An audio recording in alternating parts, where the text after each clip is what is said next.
എല്ലാവർക്കും പുതിയൊരു വീഡിയോയിലേക്ക് സ്വാഗതം. വളരെ പെട്ടെന്ന് തയ്യാറാക്കിയെടുക്കാവുന്ന ഒരു പലഹാരത്തിൻ്റെ റെസിപ്പിയാണ് ഇന്നത്തെ വീഡിയോ. ഈ പലഹാരം തയ്യാറാക്കുന്നത് എങ്ങനെയെന്ന് നോക്കാം. ഒരു ബൗളിലേക്ക് ഒരു കോഴിമുട്ടയാണ് പൊട്ടിച്ചൊഴിച്ചിട്ടുള്ളത്. ഈ മുട്ടയിലേക്ക് 3 ടേബിൾ സ്പൂൺ പഞ്ചസാരയാണ് ചേർത്ത് കൊടുക്കേണ്ടത്.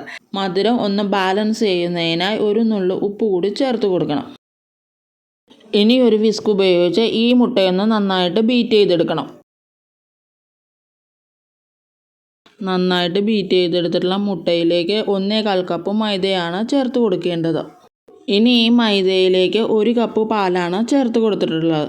പാൽ ചേർത്ത് കൊടുത്ത് കട്ടകളില്ലാതെ നന്നായിട്ടൊന്ന് ഇളക്കി യോജിപ്പിക്കണം. എടുക്കുന്ന പൊടിയുടെ നനവിനനുസരിച്ച് ചേർത്ത് കൊടുക്കുന്ന പാലിൻ്റെ അളവിൽ മാറ്റം വരാവുന്നതാണ്.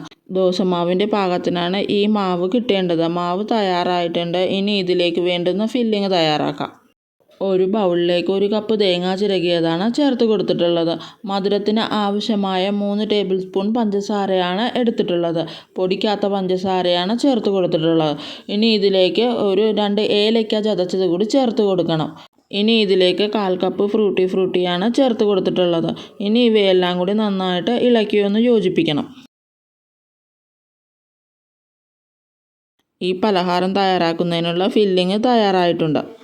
ഒരു പാൻ വെച്ച് പാൻ ചൂടായി വരുമ്പോൾ അതിലേക്ക് ഒരു തവി മാവ് ഒഴിച്ചു കൊടുത്ത് ഇതുപോലെയൊന്ന് പരത്തിയെടുക്കണം. മീഡിയം ഫ്ലെയിമിൽ ഇട്ട് കൊടുത്ത് വേണം ഇതൊന്ന് പരത്തിയെടുക്കാനായിട്ട്. നേരത്തെ തയ്യാറാക്കി വെച്ചിട്ടുള്ള ഫില്ലിങ് ഇതിൻ്റെ പുറം ഭാഗത്തേക്ക് ആവശ്യത്തിന് വെച്ച് കൊടുക്കണം. ഫില്ലിങ് ആവശ്യത്തിന് വെച്ച് കൊടുത്തതിന് ശേഷം ഇവയൊന്ന് രണ്ടായിട്ടൊന്ന് മടക്കിയെടുക്കണം. ഒരു പലഹാരം തയ്യാറായിട്ടുണ്ട്. ഇതുപോലെ തന്നെ ബാക്കിയുള്ളവയും തയ്യാറാക്കിയെടുക്കാം.